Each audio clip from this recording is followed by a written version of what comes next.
Hi, this is Srinivas. Welcome back to my channel K.S.R English. Now I am going to tell a new word that is, I think you have never heard that word. That is a new word. Okay.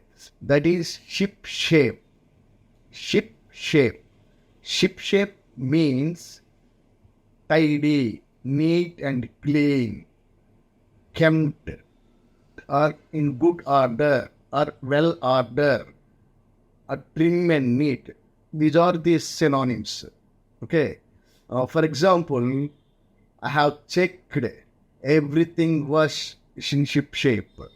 That means I have checked everything was going in good order, in well order. Okay. And one more example, the cycle was ship shaped and it can be used. That means the cycle was cleaned by someone. The cycle was very neat and clean. Okay, that means that was cleaned. These are the best examples for that word. I hope you understand. Thank you. If you like this video, please like, share and subscribe my channels for more videos and express your feelings by commenting. Thank you so much.